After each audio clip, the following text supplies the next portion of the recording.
Bapak Ibu.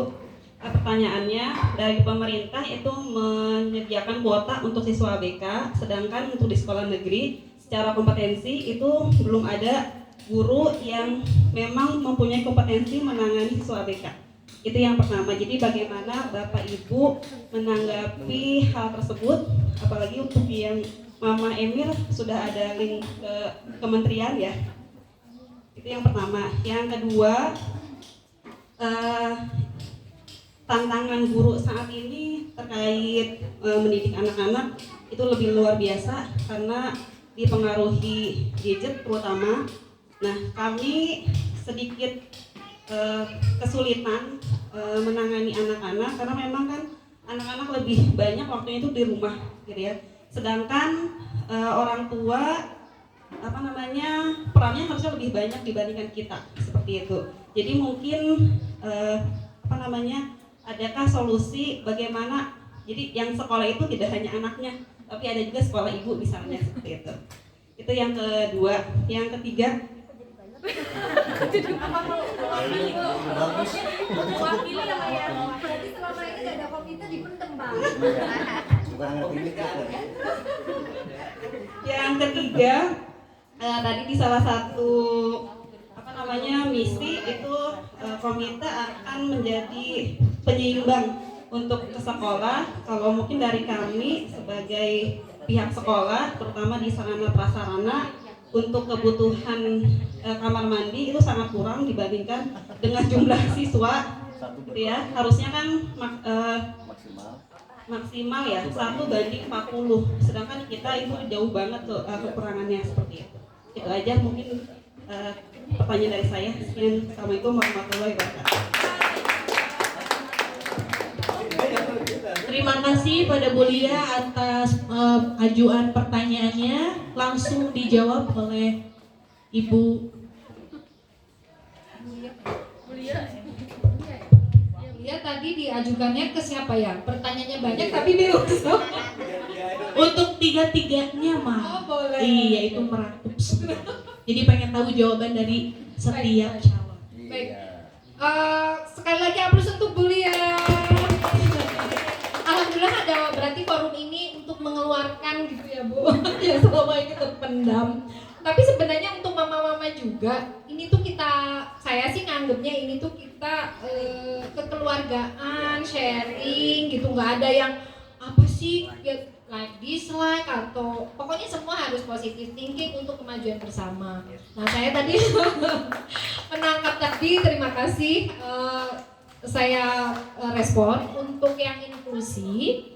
Setahu saya memang ada alokasi yang sangat besar. Jadi gini, pemerintah ini kan anggaran untuk pendidikan sebenarnya sudah besar juga. Itu kalau nggak salah pada saat SBY ya. Jadi alokasi dana untuk pendidikan di zaman Pak SBY itu sudah mengalami kenaikan yang cukup signifikan. 20% dari anggaran belanja negara. Salah satunya adalah untuk anak berkebutuhan khusus atau ABK. Nah, anak ABK ini sebenarnya sudah diberi tempat khusus yang kita tahu biasanya dulu kita dengar SLB gitu ya. Tetapi semakin kesini dengan mereka hanya ditaruh di lingkungan yang sama sehingga pertumbuhan dan perkembangannya tidak, maksudnya perubahan ya dari yang berkebutuhan khusus menjadi anak yang normal gitu ya. Nah, sebenarnya sudah secara khusus diwadahi seperti itu, tetapi bahwa hidup ini sangat dinamis dan kebijakan pemerintah pun juga dinamis, sehingga ada namanya sekolah inklusi di mana sekolah-sekolah tertentu, tidak semua sebenarnya ya, sekolah-sekolah tertentu bisa menerima anak berkebutuhan khusus. Nah, tapi pemerintah terkadang itu membuat kebijakan pun tidak sampai ke bawah secara komprehensif, secara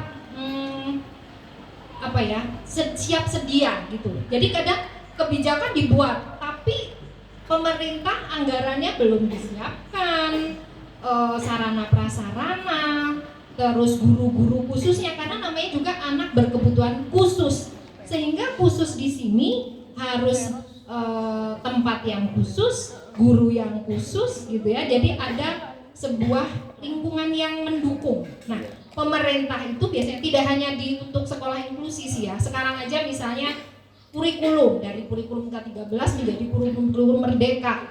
Kita disuruh merdeka, tapi merdekanya seperti apa juga Bu guru pasti sekarang pusing untuk aduh ini gimana bikin RPP-nya, silabusnya gitu ya.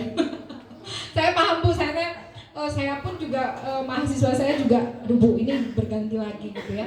Nah jadi kalau menurut saya itu kembali lagi ke kesepakatan kepala sekolah dan dewan guru dan kesiapan sekolah untuk menerima anak ABK.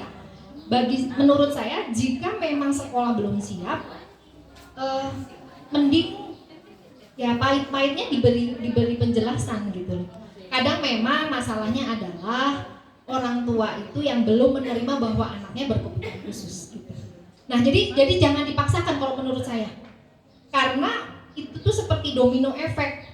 Jadi ketika tidak siap, maka semuanya akan terpengaruh. Gurunya pasti juga istilahnya riweuh gitu ya.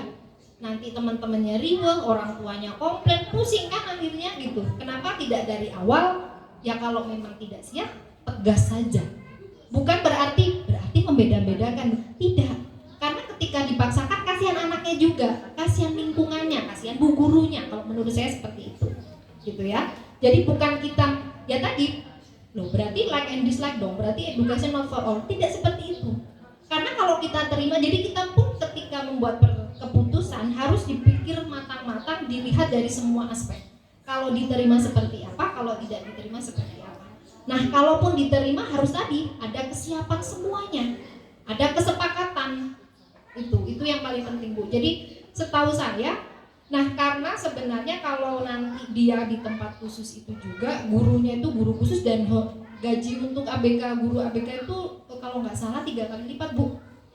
Jadi saya pernah waktu itu ketemu dengan P4TKLB yang di Bandung. Beliau menceritakan bahwa untuk guru yang di sekolah untuk ABK itu mereka diberi insentif lebih karena memang pegang anak satu berasa pegang anak 100 mungkin karena berkebutuhan khusus tadi gitu ya Bu. Jadi itu tadi kesiapan dan ada ketegasan.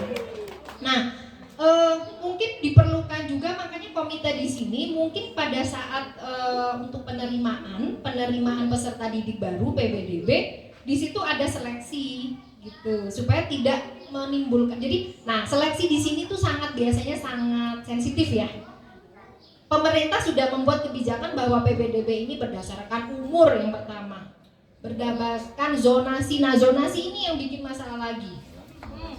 Sampai kalau nggak salah sekarang pun sampai ada kebijakan bahwa membuat kartu keluarga itu kalau nggak salah harus 1 tahun sebelumnya. Jadi ada sekarang itu kartu keluarga baru menjelang PPDB gitu. Dan itu menjadi pundi-pundi bagi orang-orang tertentu gitu ya.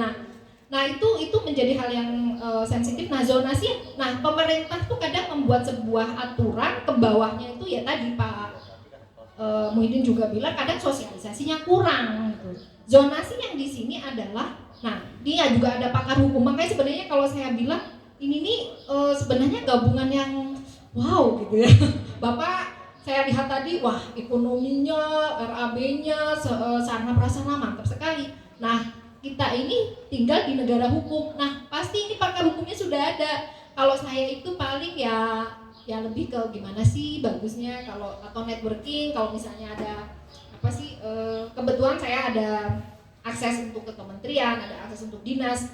Kan namanya ini sekolah pemerintah kan kita harus rajin-rajin buat proposal Pak nanti Pak.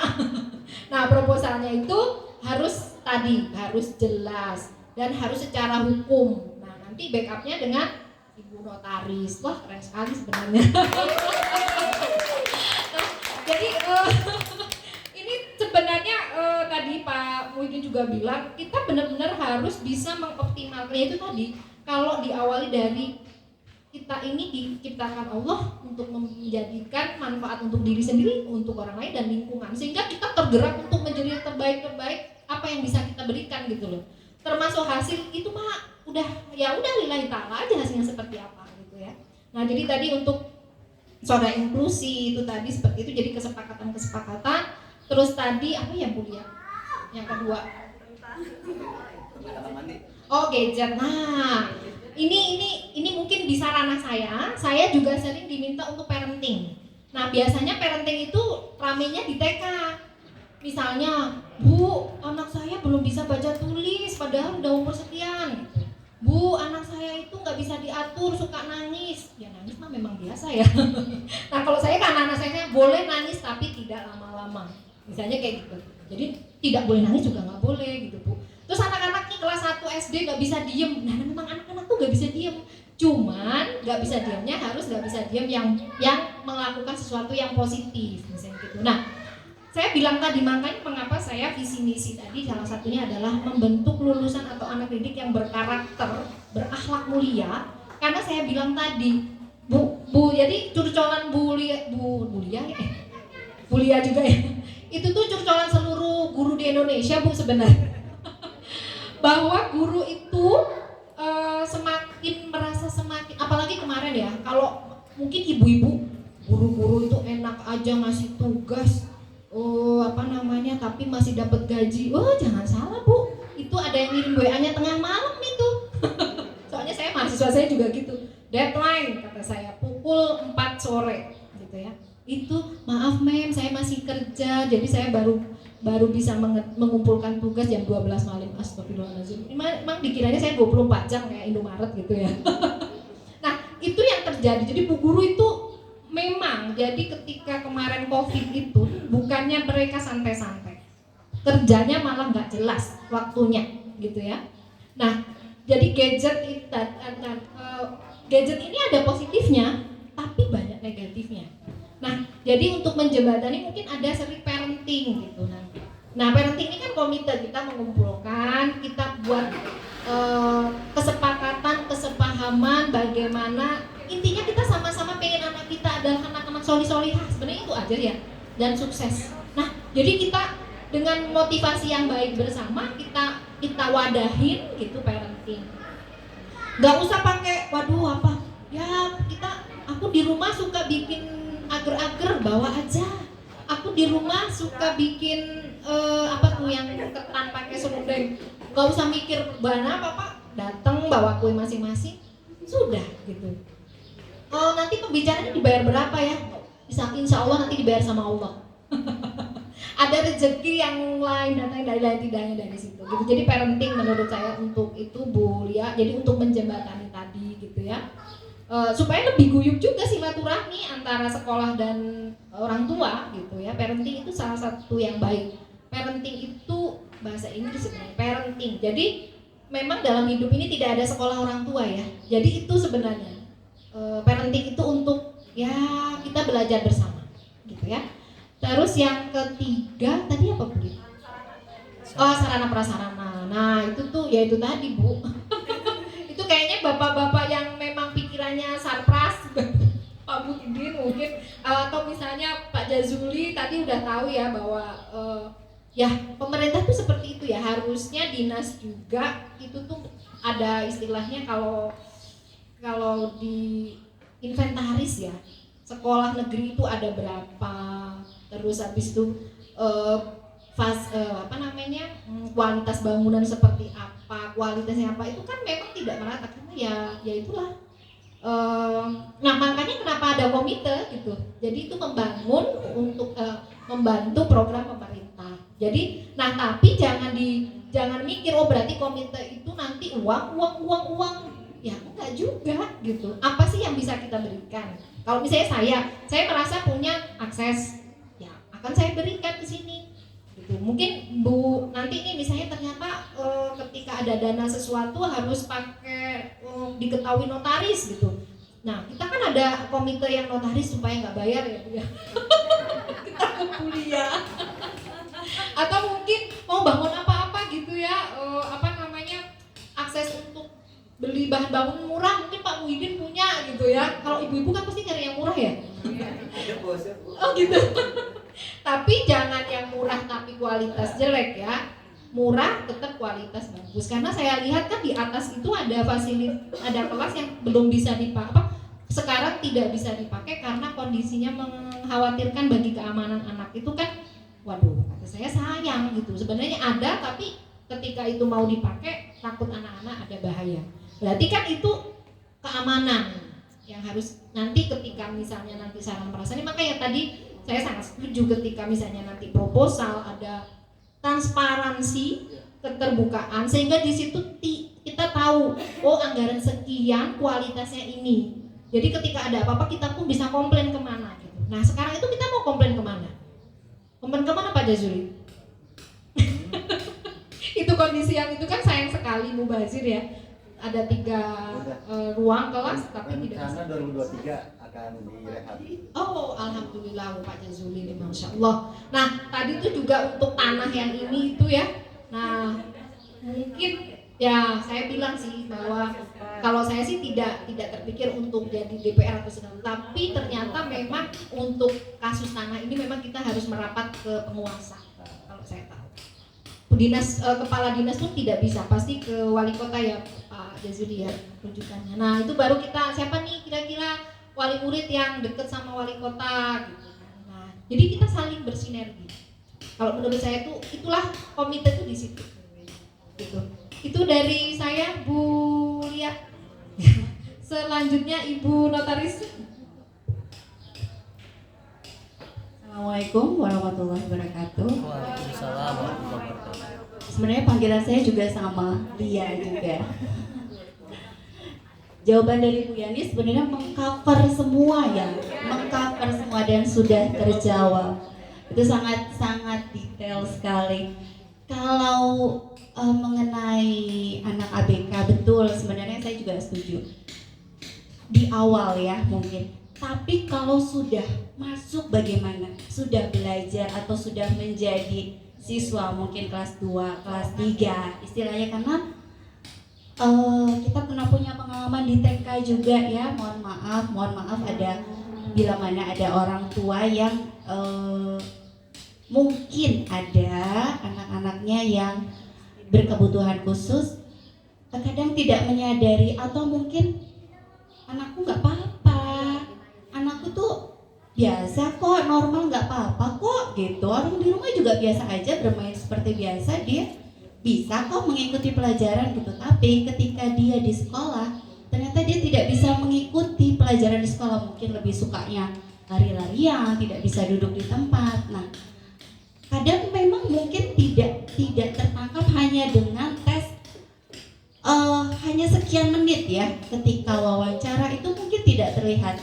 Nah, saya nggak tahu apakah PPDB sekarang di SD Kencana ada psikotesnya, mungkin belum ada kah? Mungkin bisa dibantu dengan psikotes juga ya, karena itu bisa dijadwalkan sebelum mungkin interview ya, atau mungkin di hari yang sama. Ya mungkin pasti akan ada tambahan biaya gitu, tapi biasanya ada lembaga memang yang sudah bekerja sama dengan sekolah gitu. Biasanya lembaga psikologi biasanya banyak kok yang biasanya bekerja sama ketika PPDB itu gitu. Jadi dia melakukan psikotes, kemudian interview. Nah, karena memang dari interview hanya sekian menit gitu ya, antara calon murid dengan guru mungkin tidak tertangkap gitu ya. Nah, kalau case-nya itu sudah menjadi murid dan sudah belajar, nah bagaimana? Bagaimana gitu ya? Guru-guru kan pasti ini menjadi kewalahan dan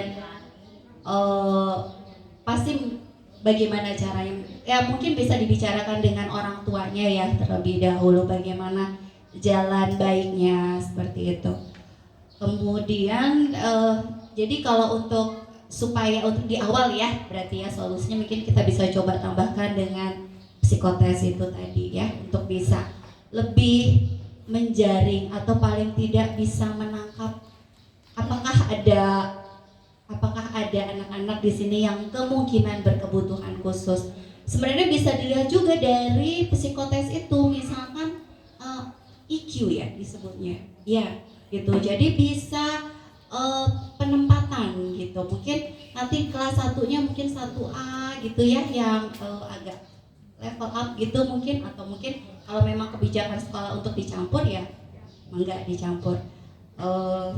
Seperti itu. Kalau SDIT mungkin memang biasanya ada, karena biasanya untuk melihat kemampuan ya, kecepatan dalam misalkan menghafal. Jadi memang biasanya yang melakukan psikotes ini adalah swasta ya, swasta. Memang biasanya seperti itu. Tapi tidak menutup kemungkinan mungkin bisa menjadi wacana ya di SD Kencana untuk di tahun ke depan untuk penerimaan ya, seperti itu. Kemudian untuk perihal gadget, ini bukan hanya permasalahan guru, permasalahan orang tua murid juga sebenarnya di rumah. Kalau orang tuanya sibuk entah kemana gitu, pasti anak udah santai dan ya benar-benar tidak terawasi gitu. Nah, kembali lagi memang ibu sebagai madrasah ya, ibu memang sebagai, kalau bapak katanya kepala sekolah, ibu madrasahnya. Jadi memang semua yang punya peran tuh ibu, lagi-lagi ibu gitu. Jadi apa-apa tetap harus ibu, mau tidak mau pengawasan dari ibu gitu. Jadi memang kita bagaimana caranya kita bisa membantu mempersiapkan anak untuk siap belajar di sekolah keesokan harinya. Jadi tidak melulu bermain gadget, tidak mengerjakan tugas, atau tidak mempersiapkan pelajaran buat sekolah besok gitu. Jadi sepanjang hari hanya gadget, atau bahkan mungkin masih ada yang sebelum berangkat sekolah karena masuk siang masih main gadget seperti itu. Itu kenyataan memang saat ini gitu. Tapi ada juga case ya, ada orang tua yang sama sekali tidak mengizinkan anaknya pegang handphone. Dari kecil sampai sekarang temannya Kinan tidak pegang gadget, tapi mohon maaf mungkin perkembangannya biasa aja gitu, tidak juga mencapai target, sampai bertanya, anak mama main gadget nggak di rumah? Main. Anak mama nonton YouTube nggak? Nonton gitu. Oh anak aku enggak, tapi kenapa ya? Anak aku kok gini-gini nih. Nah kembali lagi sebenarnya anak itu punya kemampuannya masing-masing, ya, prestasinya mereka masing-masing. Ada ketika di usia saat ini mungkin dia prestasinya belum berkembang, tapi ketika SMP, SMA baru dia berkembang, baru dia berprestasi, gitu. Jadi mohon maaf maksudnya anak saya kebetulan di SDIT gitu. Jadi beberapa anak di kelas yang sama tapi belum selesai target hafalannya gitu. Jadi tidak semua anak itu bisa mencapai target yang diinginkan orang tua. Jadi mama-mama jangan khawatir. Jadi mungkin sampai SD kelas 6 mungkin masih ada ternyata yang tidak mencapai target gitu. Bukan berarti si anak tidak mampu, bukan berarti si anak itu memang dia agak lambat, tidak. Jadi memang anak ada masa perkembangannya. Jadi mungkin dari usia sekarang sampai mungkin kelas berapa atau usia berapa mungkin memang belum. Tapi ketika di SMP, SMA baru dia keluar prestasinya. Jadi sabar. Jadi bagaimana ibu ya kita tetap berusaha mendidik yang terbaik untuk anak-anak gitu. Jadi nggak banding-bandingin juga, tapi kita tetap berusaha untuk memberikan yang terbaik untuk anak-anak, mendidik yang terbaik untuk anak-anak seperti itu. Kemudian untuk sarana mungkin nanti itu jadi PR yang mungkin bisa masukkan gitu kan, karena tentu saja itu kan pasti harus dibicarakan dengan sekolah, terus mungkin orang tua mau ngerit gitu ya, terus paling tidak ada dasar RAB-nya, anggarannya bagaimana gitu jika memang harus sangat segera untuk dibangun kamar mandi ya untuk siswa-siswa sekolah seperti itu. Mungkin itu sedikit tambahan dari saya. Mungkin mungkin lupa ini ya. Dari nanti kalau menurut saya komite sekolah akan datang itu perlu buat need analisis kebutuhan, sehingga kita ada prioritas mana yang harus segera, mana yang istilahnya jangka pendek, jangka menengah, jangka panjang. Itu memang harus menjadi apa ya, base,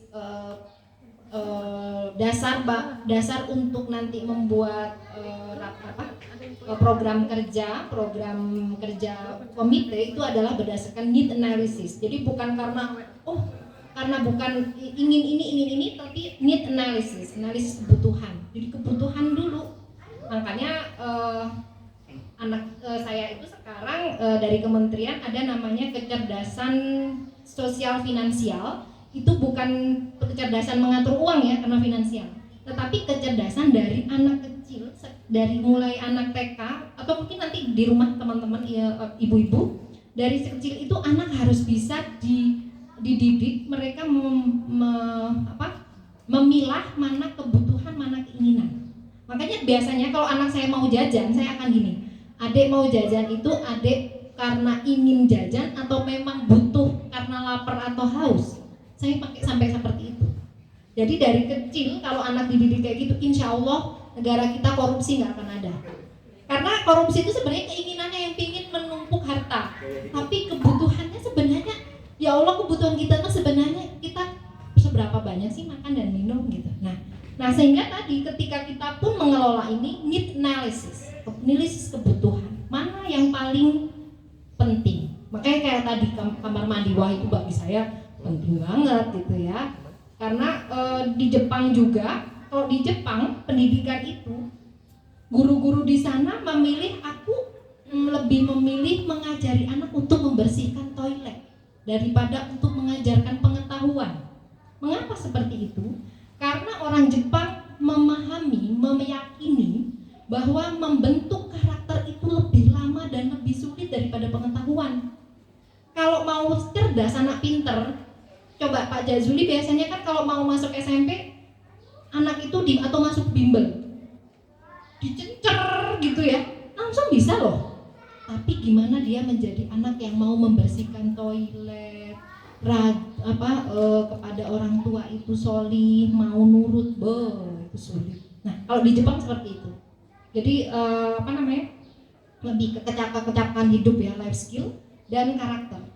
Itu mendidiknya jauh lebih sulit, jauh membutuhkan waktu lebih lama daripada untuk mencetak anak hebat. Mencetak anak hebat seminggu dicecer, belajar, dikasih soal banyak, 100% saya bilang bisa.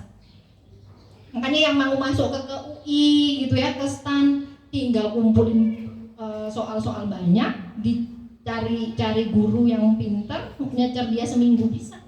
Tapi bagaimana bisa mencetak anak yang solihah, yang selalu ingat Allah, yang perilakunya baik, itu sulit. Itu yang saya yakini juga. Itu. Jadi need analisis untuk sarana prasarana ya. Jadi nanti ada analisis kebutuhan, mana yang urgent, mana yang menengah, mana yang panjang. Itu dari tambahan dari saya.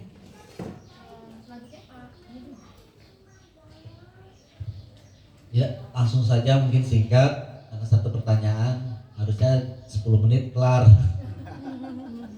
Ya, singkat saja, dan di poin ketiga saja. Untuk poin ke-1 ke 2 tadi sebenarnya sudah dijabarkan secara detail oleh rekan saya. Dan untuk yang ketiga ini terkait dengan kondisi kamar mandi hanya yang terbatas. Nah itu nanti sebenarnya ini tadi sudah di yang utama yang kebutuhan pokok, berarti menjadi skala prioritas untuk di tahun 2022 ya. Jadi tahun 2022 ini ajuan kebutuhan skala prioritas adalah kamar mandi ya. Idealnya nanti berapa, apa per tahun, nanti ada jangkanya. Per tahun itu bisa 2 dulu, tahun keduanya tambah lagi 1. Jadi ada setiap tentu ada prioritas, tahun keberapa target kita, ada targetnya juga, tapi tetap sesuai kebutuhan ya. Nah nanti sumber dana dari mana itu bisa saya juga kan kita belum tahu nih ya, seperti apa komite itu kita belum paham juga. Mungkin kalau udah di dalam baru kita tahu ya, apa nanti sukarelawan, apa nanti pihak ketiga CSR, ataupun nanti di dalam sekolah mungkin seperti itu. Tapi kalau di luar sekolah ya, kebetulan saya juga ketua RT, jadi nanti bisa bersinergi untuk pembangunan di sekitar SDN Kencana 3, seperti nanti pemasangan paving blok di samping, terus juga penerangan, penerangan kita ini lagi, jadi ditambah lagi, dan juga drainase itu udah menjadi acuan kita target tahun ini. Ya, jadi sinergi semuanya Bu. Ya, sinergi dari komite berjalan untuk penambahan sarana di dalam sekolahnya, ya, di samping sekolah bisa bersinergi dengan pemangku wilayah mungkin RT dan juga Pak RW-nya. Jadi itu juga udah kita bahas di Musrembang. Untuk sekitar ini alhamdulillah jadi acuan kita untuk pembangunan, ya. Mudah-mudahan tadi harapan kita bisa tembus ke ke Inayatullah, ke masjid, ada jalan untuk sini, ya. Mudah-mudahan lah ya ke depannya. Itu saja mungkin tambahannya. Mungkin yang lainnya. Terima kasih.